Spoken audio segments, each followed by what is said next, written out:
This is episode 28 of the Home and Family Culture Podcast. I'm Jody Chafee. In this episode, I interviewed Dina Alexander of Educate and Empower Kids. Welcome to the Home and Family Culture Podcast, where I discuss how families can discover and design their collective vision, values, beliefs, and traditions that influence their family culture. In this podcast, I interview experts who offer tips and tools to inspire families in this process of developing their family culture, and also successful individuals whose success was influenced by their family culture growing up. Be sure to check out the show notes for this and every episode at homeandfamilyculture.com, where you can subscribe for my weekly newsletter filled with updates on the podcast and blog, as well as other tidbits of information I like to add. You can listen to this podcast on iTunes, Spotify, TuneIn Radio, Stitcher, or YouTube. Please subscribe to your favorite medium. You can also find me on social media at Family Culture Podcast on Instagram, Facebook, and Pinterest, and at _Family Culture on Twitter. Be sure to comment, follow, like, rate, and share. But enough about all of that. Let's get to the episode. Thank you for listening. Dina Alexander is the founder and president of Educate and Empower Kids at educateempowerkids.org, the organization determined to strengthen families by teaching digital citizenship, media literacy, and healthy sexual education, including education about the dangers of online porn. She is the creator of Noah's New Phone, a story about using technology for good, Messages About Me, a journey to healthy body image, How to Talk to Your Kids About Pornography, and the 30 Days of Sex Talks and 30 Days to a Stronger Child programs. She received her master's degree in recreation therapy from the University of Utah and her bachelor's from Brigham Young University. She is an amazing mom and loves spending time with her husband and 3 kids. Together, they live in Texas. So welcome, Dina. Thank you so much. Thank you. Thanks for having me on. I'm so glad you're here. And this is such a wonderful topic that I wanted to bring up about body image. But first, I want to learn from you. What was the inspiration behind starting this company and educating families and kids about these important topics? So a few years ago, I was just sitting at home. I'm a stay-home mom, and I was reading a Facebook article about teen porn consumption. And it was just so crazy to me and so unbelievable. I started doing research about it because it also scared me. And I started kind of realizing here we had this huge issue going on, and none of my friends knew about it. None of my friends had any idea that this was going on among their teenagers. And those that did know, it was because their friends were involved and there was so much shame around it. They weren't talking about it. They weren't helping their friends avoid it because they were so embarrassed that this had happened to them, that they thought they were bad parents or that this had happened or something was quote unquote wrong with their child. And so I started researching it, and I realized I couldn't even get my friends and family to talk about healthy sex. They were so scared about that topic. And I was like, well, if I can't get them to talk about healthy sexuality, how am I going to get them to talk about online pornography, which was like and still is at every kid's fingertips. So that's where we started. So we started out just talking about healthy intimacy and its opposite, pornography. Mm-hmm. But as we expanded, as we started going around the country and doing different talks and workshops, and creating our resources online, we found that parents had a lot of other concerns about parenting in the digital age. Yeah. And so that is where then the next book that came along there was the 30 Days to a Stronger Child, because I know that for me, I realized my kids have to be way stronger than me, than I ever had to be, because of just the constant barrage of messages, terrorist attacks, school shootings, all of these things that I didn't have to deal with. My kids are dealing with right now as teenagers, and I have one middle schooler. So that was like the inspiration behind that book. So then we also, in that same year, in 2016, we did the How to Talk to Your Kids About Pornography. So even though, because we realized, again, like we needed to create some very simple step-by-step directions for parents to kind of assess where their kids were at, to create a safe place in their home to talk about these really tough topics.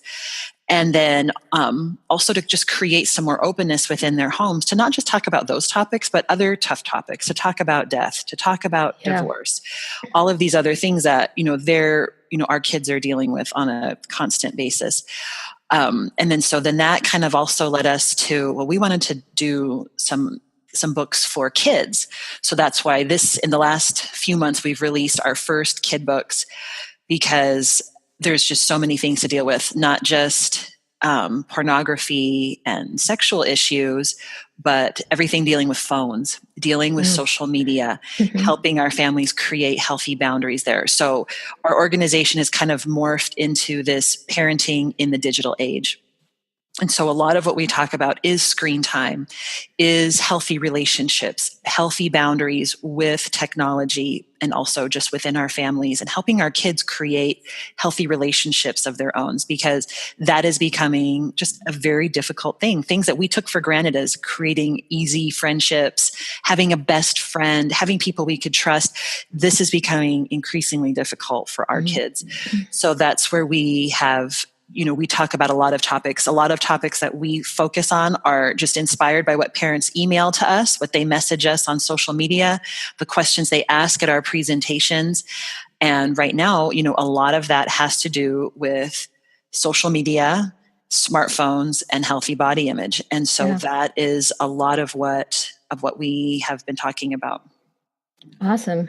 So you mostly touched on this, but would you say that the mission of your organization is to just help open up the conversations with these kids? It's definitely to empower parents and kids in this life, in this parenting in the digital age. This digital age, again, is so different. And so we want to help parents navigate these new waters.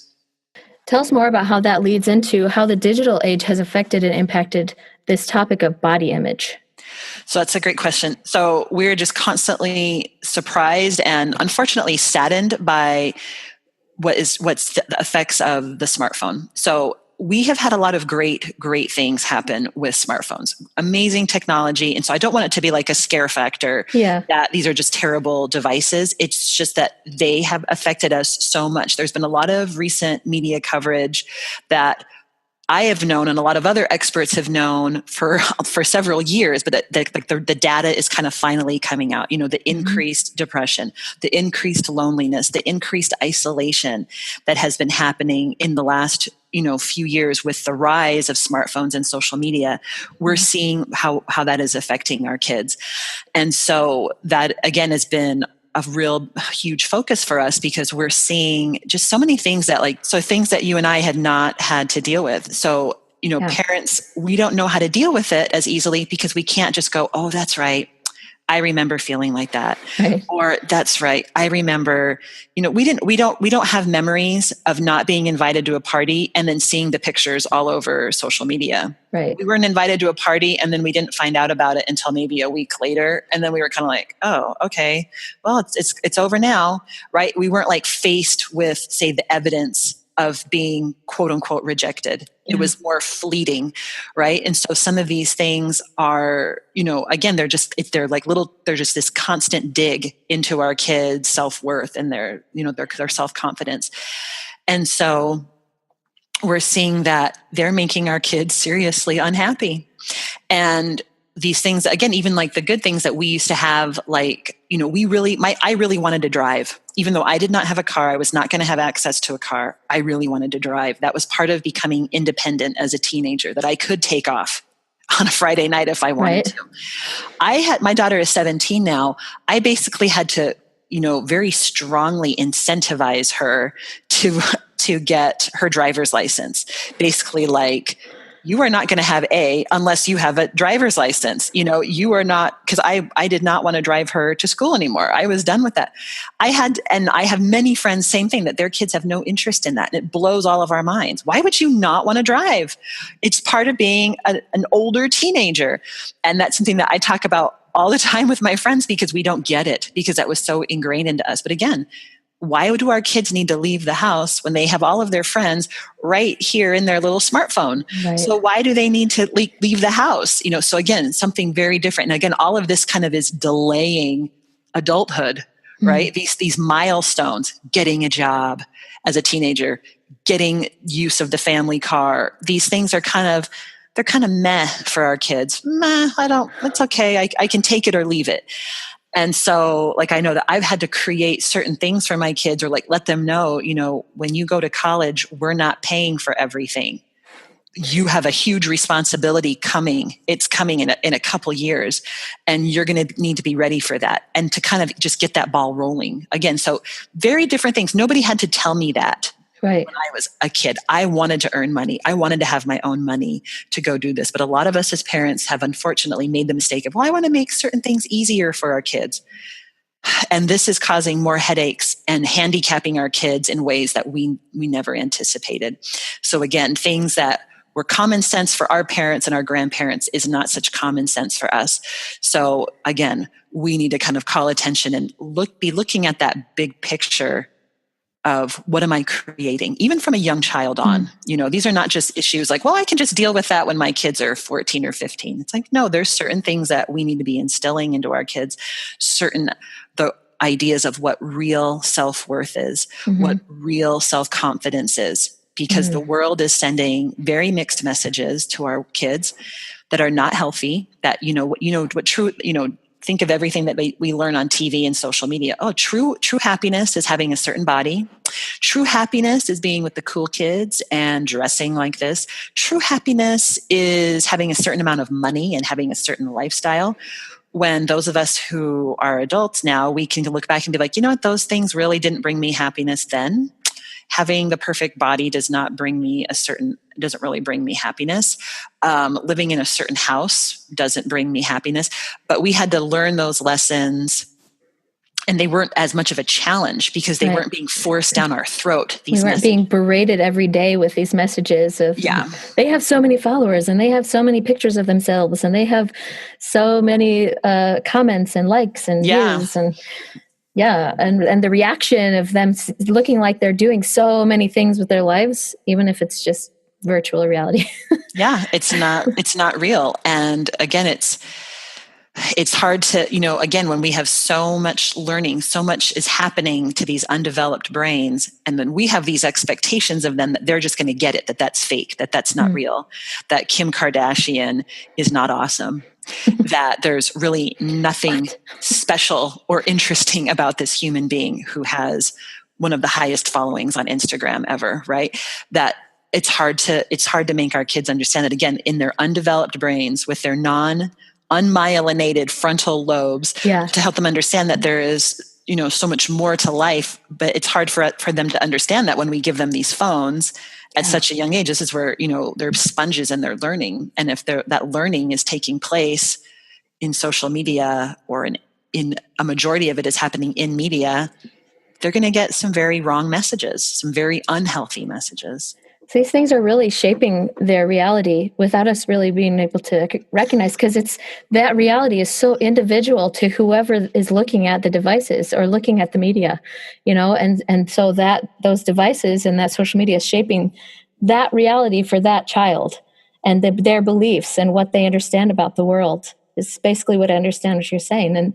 And so it's like, that's really hard to face, because it's, as parents, we don't see what they see. We don't understand how they're interpreting what's going on. And so it's like, if we don't have conversations with them to help them bring them back to reality or understand how they're viewing reality, then it's really hard to connect with them and bring them out of that. Yeah, absolutely. So that's a huge challenge. Because it's really shaping their whole perspective.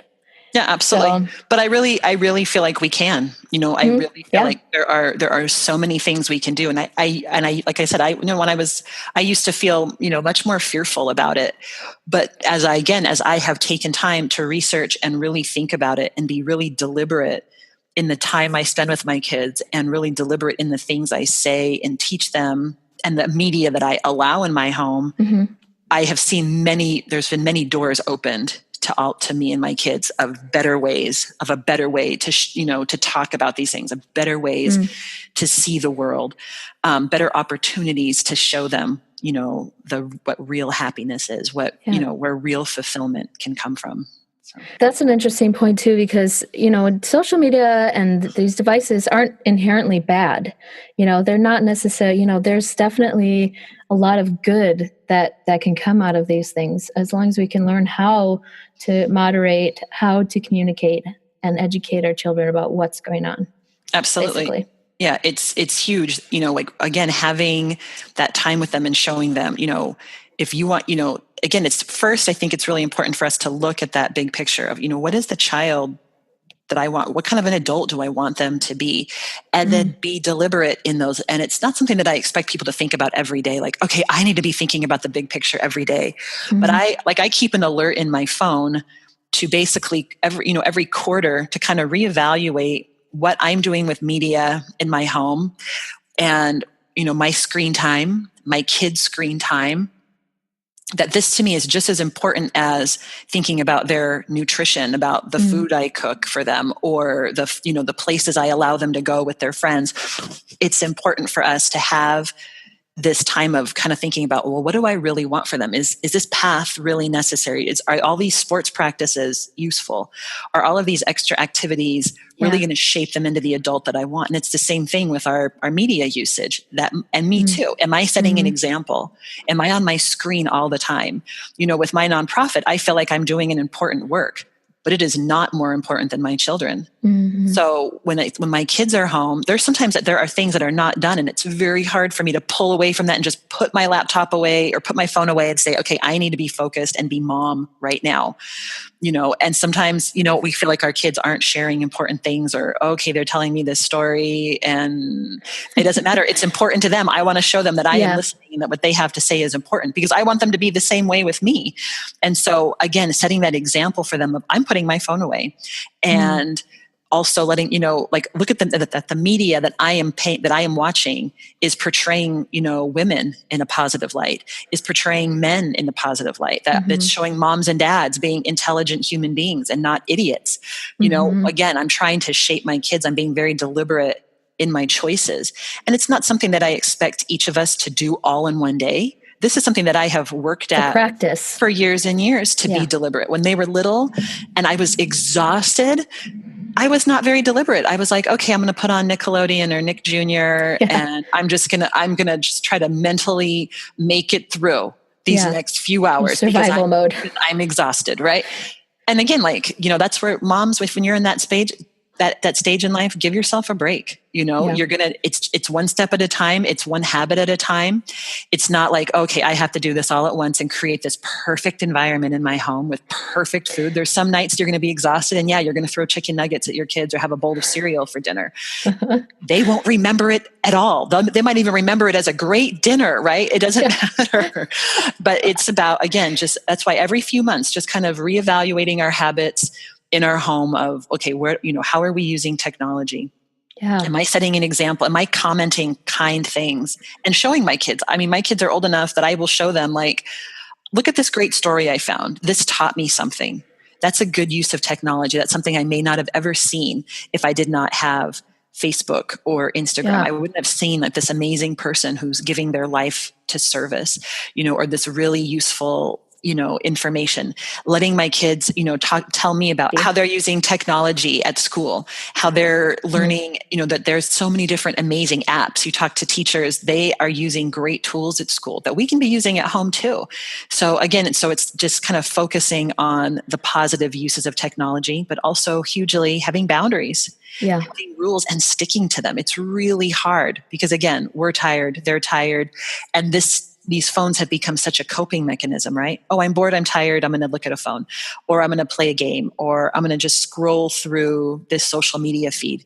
Again, teaching our kids and teaching ourselves to be deliberate. I'm only going to do this for 30 minutes. Maybe that requires me setting a timer on my phone or on my kid's phone and being like, okay, we're only going to do this. Oh, hey, you're only going to post once a day. Or maybe you're only going to allow your kids to post twice a week. Just again, helping our kids be really deliberate with how we're spending our time. Maybe that's just posting once in a while, but it's also again about, making those boundaries and those habits that work in your home. Yeah. I think out of what you just said pretty much summarizes like the aim and my goal of this podcast is that family culture is about being intentional. It's about having a vision of what you want your overarching message or goal to be for your family, where you see your children going and developing, and then aligning your goals and your values with that vision. And so everything you just said is exactly what I'm trying to explore through this podcast is, what we can do, how we can develop that vision, how we can develop even like a mission statement or intentional statement, things like that guide your goals and your values so that because if there's no rules, then you don't know that you're breaking any rules. and that can, some people might be like, well, that's okay. But no, there needs to be rules and boundaries so that kids know that how they can regulate themselves, how they can develop these mature adult-like skills that help them to manage their time and their energy and their resources. And I think more and more when we fall into this default idea, like this default is, oh, I self-medicate by looking at my phone, or or when it becomes this coping tool, then that becomes a habit that actually is not lifting you as a person. It's not helping you. I just recently deleted the Facebook app on my phone because I found that I would just be like, well, I'm stressed or something. And so I just go to open Facebook. And then I started realizing every time I click on my Facebook app, I'm actually admitting that I'm resigning for the day, or for that time, I'm just like, you know what, I'm done. I'm just going to sit down and look at Facebook. And so I was like, I realized that I was doing that as like this way to cope with whatever stress or anxiety I was dealing with. And that the frequency was actually growing. Yeah. And I think, but you're speaking to something that so many people do without even realizing it. And so I really appreciate you mentioning that because a lot of us do that. And so much that's like, so we one of our children's books that we just put out is called Noah's New Phone, a story about using technology for good. And one of the illustrations that we have in there is, people at Starbucks, and they have the grown-ups, they have pacifiers in their mouth and blankies, and they're looking at their phones because that is something we wanted to because we're trying to draw attention to like that. This is not just a kid problem. No. Because all of us are like, I keep telling my kids, put your phone down or this or that. But I'm like, we use it, we do it too. We model the behavior without even realizing it. Our kids are watching us all the time. And that was a big thing for me to own, to basically be like, you know what, I'm using this as my pacifier, like I have this little word game. And I was telling myself like, oh, well, it's okay because it's not like something dumb like Candy Crush or whatever else that I was like, judging when here I was like, I'm using this little word game that I play, or, when I play Scrabble on my phone, like, oh, see, well, I'm really strengthening my brain here, right? I'm preventing Alzheimer's. And I'm like, no, I'm not. I'm pacifying myself because I'm bored. I'm, bored, tired, alone. And that's something that we talk about in all of the children's books are coping mechanisms, kind of like, how do you cope? What do you do when you're stressed, you're lonely, you're bored? Because, nobody asked me those questions as a child. And man, that would have really helped me because it wasn't until I was in middle school, high school that I kind of realized that I was an emotional eater. And that wasn't the term we used back then, but I realized when I was tired, lonely, bored, sad, I immediately went to our pantry and stood there and looked around for a snack, usually an unhealthy snack. And that, again, that's something I still battle with. I don't like we wrote these body image books, and it's not. I always say, I'm like, it's not because I'm out of the woods. This is because I struggle with body image that I felt compelled to write this book. I didn't feel, oh, well, I got this, so let me just tell everybody how I did this. Right? It was like, no, I'm struggling with this. I know other people are too. Let's at least begin by creating some discussions. To get parents. Thinking about their own body image issues and how we might be accidentally, putting those onto our kids or sending messages that we really don't want to send. Yeah. So I love that that you are talking about body image in particular. I'd like to transition the conversation a little bit over to this some more because it is something just like modeling our usage of their technology. We definitely model our ideals and perspective about body image. And when I mean, the social media and things are shaping our beliefs about body image for sure. And so I love that you have taken that angle of it and trying to educate us more about body image. So tell us more about that, about body image, why body image in particular, and the books that you've created around the body image. So we felt, like I said, so twofold reason why this became kind of like a big topic in our organization was, one, we felt like everybody we know, at least moms, every mom we knew was dealing with this on some level. But that also we were kind of thinking that like, oh, things are better, right? You know, we have these body positivity movements, etc. But we were also not realizing the inundation that was beginning because of social media, and because we were letting our kids on younger and younger, getting onto these social media platforms. We kind of let that slide without really realizing the effects of it, of how this bombardment was basically, you know, just like such a tsunami of it. We were trying to just, you know, like scoop out the problem with a teaspoon by complimenting our kids once in a while or doing these little tiny things, not realizing we're fighting this, you know, huge barrage, and we have got to do a little bit better. And so that was kind of, you know, realizing like, okay, this is a problem for everybody, but also we have like a whole new set of issues here to talk about and deal with that, you know, and we thought we had it bad, right? You know, we thought we had, you know, like my mother, you know, my poor mother, you know, a wonderful, sweet woman, but hated her body, right? And said very negative things about her body. I always use the phrase, I'm like, I thought my mom was fat because she told us so. I look back on those photos and I'm like, my mom was a beautiful woman, but I thought she was fat because she told us repeatedly, you know, like, oh, I'm so fat. Oh, I look so fat in this outfit, da, da, da, da.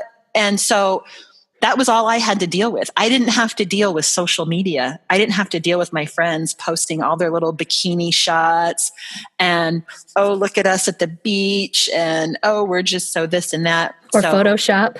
Yeah, you know, with special effects and, you know, doing, I mean, not even without Photoshop. I mean, there's filters, you know, in Instagram and every other thing that, again, I never had to even think about. Everybody had a terrible picture of themselves somewhere, right? Oh yeah. People, our kids, you know, are, you know, they think that nobody else has a terrible picture, right? Because all they see is this filtered, perfect world that everybody is sending out, you know? Yeah, that's incredible. It's something, like I mentioned before we started, was that was one of the things that I'd studied. My final thesis for my undergraduate program was that body image and how, you know, kids who struggle with body image, it actually leads to more of eating disorders, you know, and it starts as young as 7 years old that children are starting to diet and things like that. And dieting, when you start dieting at that age, you will almost inevitably leads to an eating disorder. Yeah, and that's it's so sad to think that kids that young are really struggling with their appearance. So you bring up a really good point, because, you know, like you and I can remember a time when we thought our bodies were pretty amazing. You know, you and I can remember being 5 and 6 years old, maybe even older, and just being able to run and loving that feeling of climbing a tree and just being like, this is so awesome. And maybe that time even lasted until we were 10, 11, 12. But that time is shrinking for our kids, where even from a younger and younger age, like you said, they are thinking about dieting, where they're thinking, I need to look like this. Where they're, you know, again, they're seeing this, you know, even from like that Disney princess culture or other little television things, where they think there is a certain look, where they are even just so young, seeing their appearances, their bodies as decorative versus as something that can do things, that can create things, that can see things, that can learn things, you know, that they're compartmentalizing themselves from, you know, in their small, in that their way of, that's how they are processing and dealing with these images. You know, it's not like that somebody is a bad kid or a dumb kid. It's, they don't know how to process all of these images and all of these messages that adults are creating for them. So what can parents do to foster a good relationship with your bodies? You mentioned that kids we don't want to think of our bodies as decorations, but as useful tools. What else can we do, or what are some of the phrases and things we can say to help divert the attention away from, I don't necessarily want to say completely away from, you know, because it's good to As I was thinking about this discussion that we're having, that I was thinking that glorifying our bodies and then the opposite is not hating our bodies. It's actually somewhere in the middle where you go, I want a balance of appreciating my body and the way I feel about how it looks, but not getting to the point where, there has to be a balance, would you say? Well, there's kind of like two schools that you bring up a good point. There's a good point. There's two like schools of thought with body image, kind of like, I'm going to love everything about me no matter what. Right. Mm-hmm. And then there's the other side of, well, we need to appreciate who we are inside. Yeah. Right. And I think it's both, it's like we need to have both. I don't know if you can always appreciate your body all the time, forever. I'm somebody who has struggled with my weight, and after my third pregnancy, I was up to, at the end of the pregnancy with the baby weight, I was 275 pounds. After I lost the baby weight, I was 250 pounds, right? And my body hurt. Yeah. I could not do things. I could not be the mom I wanted to be. So that doesn't mean that I should have, hated my body or, but I was not happy with my body. And I think at that point in my life, I don't think I should have just been like, I love my body no matter what. It was unhealthy. I was on my way to type 2 diabetes and to an early death. So for me, I needed to make changes, and I did. So, I lost 100 pounds through Weight Watchers and various things and different motivation. And it was, that was a very long, journey for me. And but I still struggle with that body image. But I also tell people, I'm like, I'm not any happier now than I was at 250 pounds, and that's really important to remember, because it's not a solution for happiness to lose weight or, to gain weight or, find that ideal body. But I wanted to be healthy. I wanted to be healthy for my kids. And in my mind, I wanted to just be comfortable in my own skin, So we have those personal journeys. So for me, part of that was being healthy. So that was, for me, I'm going to make healthy choices, because I know healthy choices give me energy and help me be a better person all around, and that they are a reflection of my inside. Yeah. When I am choosing to treat my body well, I'm usually choosing to treat my mind and my heart well. That I'm going to be saying nice things to myself versus beating myself up. So I think first and foremost, what we as parents can do is just to be a good example. And so, meaning that I'm going to speak kindly to myself, whatever my shape and size. So even when I was a lot bigger, I never said anything negative about my body. I never said anything negative about my kids' bodies. That's step one. That is the simplest thing we can do. Now, that doesn't mean that you're going to just like I said, feel perfect about yourself. It's okay to talk with your partner, or if you have that one girlfriend that maybe she's struggling too, and that's something that you can use to talk to each other, to motivate each other. Yeah. That's fine. You're both adults. Your brains are done developing, but we don't want to be saying those things to our kids. Yeah. So we do not want to be, because we have to remember our kids are listening to everything we say and everything we do, right? Yeah. They're watching us so much. There are things that blow me away that my kids can remember that I said and did a decade ago, right? Or there's things that I can remember that my parents said and did 30 years ago, right? So being that example, I think it's also super important to be complimenting and paying attention to what the things that our kids do, not just how they look. And it can be very hard, especially I know that all of us, we think our kids are so adorable and they're so cute and they're so sweet. And it's okay to tell our kids, you look beautiful, or I love your smile. But that should not be where the majority of our compliments are. That should be a very minor piece. I don't want my daughter to ever feel, or my sons to feel like they matter because of how they look, right? I have a son right now he is 14, and I have had several women comment to me, oh, he's going to be a heartbreaker, or wow, he's just turning into such a handsome young man. I have not told him that. I do not pass that compliment on to him, because I think he already knows a little bit. And I don't want it to be thought of that that's something that he is thought of as, because other women, because people don't really know him as a person. If they say something positive about oh, he is so kind, or he is such a great conversationalist, I pass those compliments on to him, because I want him to, that's where his identity and my daughter's identity, where I want them to be focused on is the things that they are and the things that they can do. So complimenting them on, thank you so much for helping me. You did such a great job on your homework. I really appreciate the effort you're making, that you are just, working hard, that, that was so great that you shared that toy without being asked. That is amazing. Again, focusing on these things that our kids can do, helping them see all the amazing things that their bodies can do, that they can sing, they can dance, they can talk, they can walk, they can cry, they can laugh, reminding them of those amazing things. Because again, we might feel silly doing that, or maybe we think we're doing over the top, but again, that amount compared to the barrage of messages they're getting is very tiny.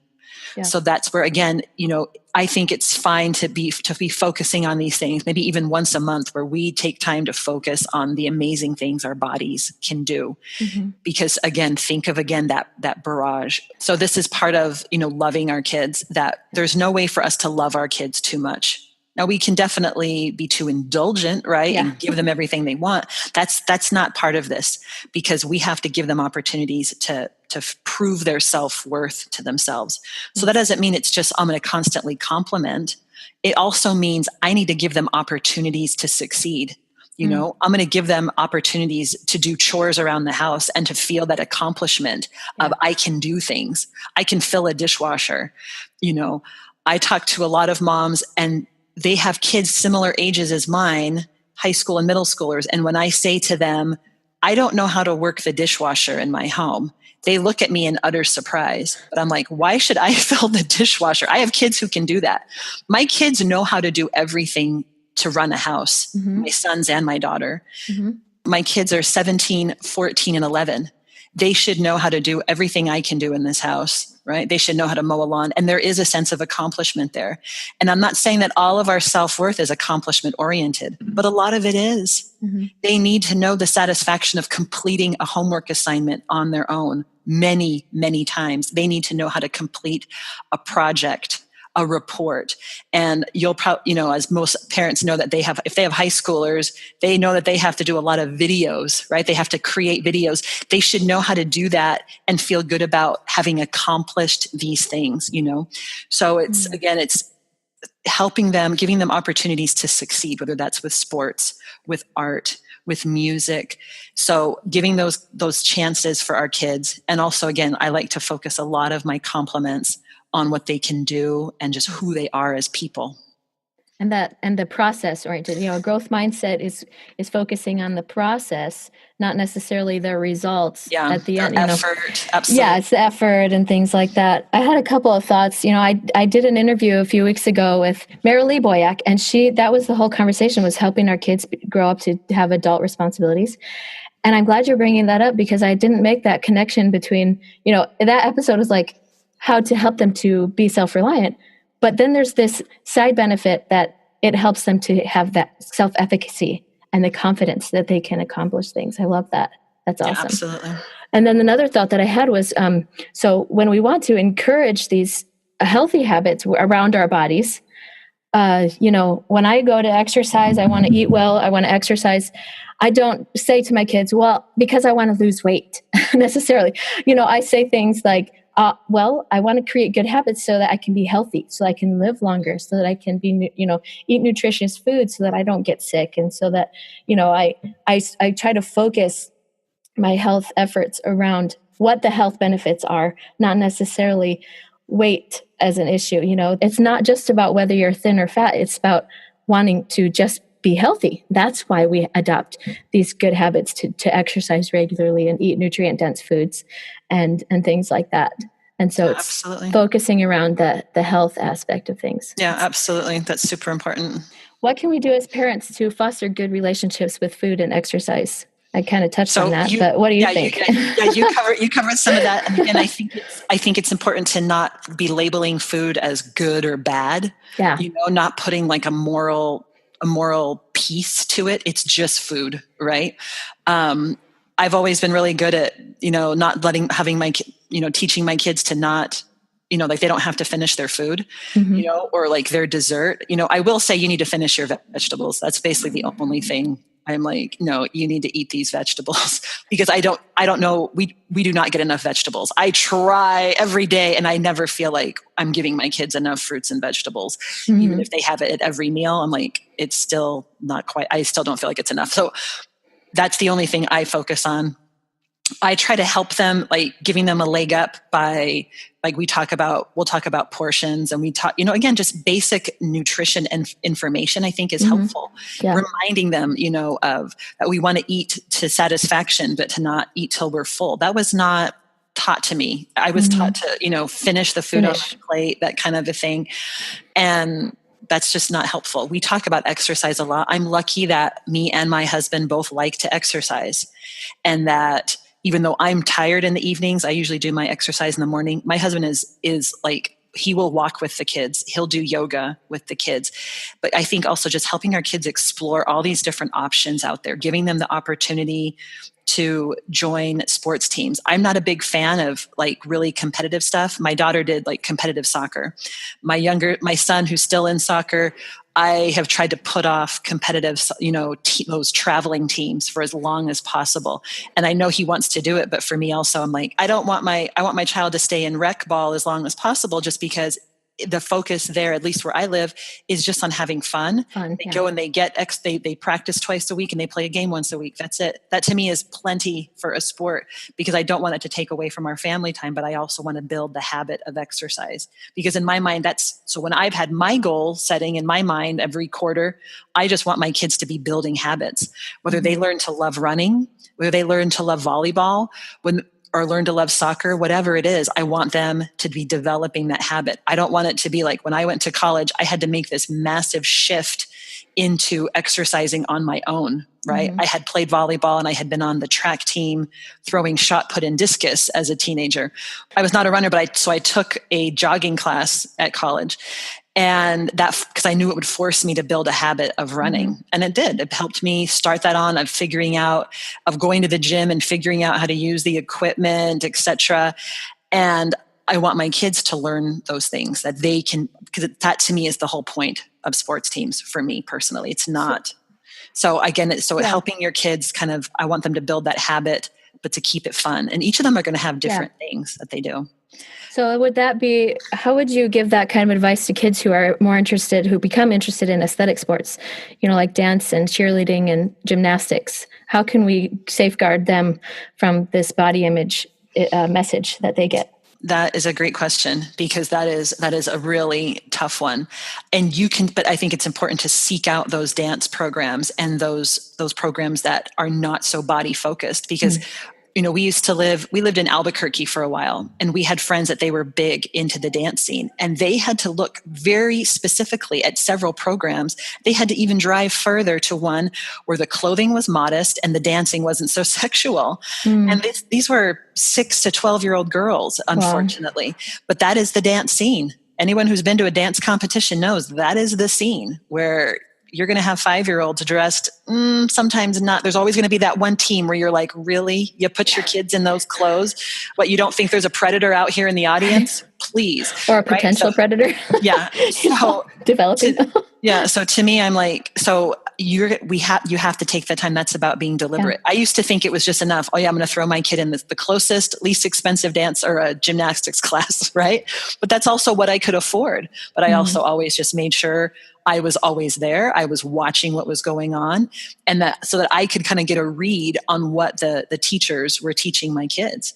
You can watch very quickly, you can see what that program is all about. So again, it's being really thoughtful. If you are a prayerful person, then you're going to pray. You're going to pray about that, and you're going to be, again, very deliberate. Is this worth our time? Is this going to bring my child? Is this going to bring us closer as a family? Is this going to turn my child into the person I want them to be? And being very thoughtful about that process. If it is, go for it. If it's not, reevaluate. Have that conversation with your child and let them know what is real. Help them remind them about what is really important in life. And sometimes that's a tough conversation, but I don't know. My kids are worth it. So maybe it becomes, let's just do gymnastics and dance from home and watch YouTube videos and things like that. If there's fewer options, I really think that you can always find the option. And sometimes it's about educating the teacher. and letting them know, I'm not really comfortable with this. We have to speak up for those things. And I find that Totally. most of them are very open to those things and very helpful. I had my boys in Taekwondo for a while, and we had the most helpful teacher coach in the world, where we let them know that this is what we cared about, and they would help reiterate those values in the class. Wow. So Yeah. again, like, there are programs and there are good people out there that want to teach, that have art, that you can find similar values, or that you can help them say, this is what's important to me. So then they're not going to push your child in that way. They're going to push your child to be a better person, to be a better athlete, Yeah. but maybe not to be the sexiest dancer. So. Right. Awesome. Wow. Dina, I really love your work. I really want to acknowledge that everything you're doing is so awesome. And I'm really grateful that you were willing to come onto my podcast so I could help convey your message. And in conclusion, besides your books, what other books would you recommend to lead people about understanding about body image, or helping our children to appreciate themselves and their identities? So when we were writing these children's books, we did look for great books out there on body image for kids, because we thought, well, maybe we don't have to write one. And unfortunately, there wasn't. There are some books that are about, like, hey, I'm going to like me. And they're more like general self-esteem books. Those are all so good. Like, I love the book, like a children's book is like Stand Tall, Molly Lou Mellon. I don't know if you've heard of that book. I love that book, but it's basically about a girl who has to stand out and be confident, even though she's not that cute of a kid. She doesn't have a great singing voice. She just learns to stand out for being the amazing human being that she is. And so because we didn't find a lot of great books, we wrote our book. So we have two of them. We have one book for girls. So we wrote Messages About Me, Sydney's Story, A Girl's Journey to Healthy Body Image. And then we also have Messages About Me, Wade's Story, A Boy's Quest for Healthy Body Image. And so those have a story that both have very humorous things that go on in them as they take on the messages that they hear around them from peers and media. But there's also lessons, and there are great conversation questions and a few activities at the end of the books. And so we have other resources on our website, www.educateempowerkids.org. Also, we have tons of articles on healthy body image, about parenting in the digital age. But another website I recommend is Beauty Redefined. I don't know if you've heard of them, but they are a set of twins that they share their body image stories and their journey, but they also have great resources. They only have a few resources for parents because they themselves are new parents, but they do have some. And they have stuff that you definitely can just like take it and teach it to your kids as well. So that's another great resource that I like. Awesome. Will you share us your final thoughts and what you want to leave parents with? I think final thoughts, none of us are going to do this perfectly. So just give yourself a break. You don't have to do this perfectly. You just do your best every day, a little bit at a time. Be thoughtful and deliberate in the things you say to your kids and to yourself. Speak kindly to yourself. As you develop that habit with yourself of speaking and saying nice things to yourself, you will be kinder to others, but you will teach your kids. You'll find those opportunities to teach your kids to be kind, to say kind things to themselves, to fight that negative voice that all of us have and hear throughout our whole lives. And just, be complimenting. Look for ways to compliment your kids on things besides their looks. As you try it, more and more things will be open to you. It's like turning on a light in a room where you start to see that dust in the corner. Start that habit and you will see more opportunities to just be an awesome parent. Such an important conversation, and I'm so grateful for Dina's work and her ability to help and empower families to have these important conversations. I've been thinking especially about these topics of body image and relationship with food. I listened to a talk recently about how our judgments limit our ability to grow and develop. And so I was thinking about my judgments around body image and how it's been limiting my abilities to change and develop. And I've been thinking about my judgments about food and the relationship that we have with food. Because we did touch on this idea of good and bad foods. And you can learn more about this, and a resource that I like to share is ellensatterinstitute.org. That's Ellen with a Y, ellensatterinstitute.org. And that's a great resource to learn more about our food relationships and the way that we view good or bad foods and how they limit our health choices. And so that's a really awesome resource. But I've just been thinking about this idea of our judgments and the way that they limit us in our growth, and the way that we see others and the way that we see ourselves. I've been thinking about how my judgment about overweight and obesity is changing the way that I feel about myself. And so I'm learn how to let go of those judgments and focus on those things that Dina was talking about, the growth mindset types of things, where we focus on process, where we focus on character and the attributes that go beyond our physical appearance.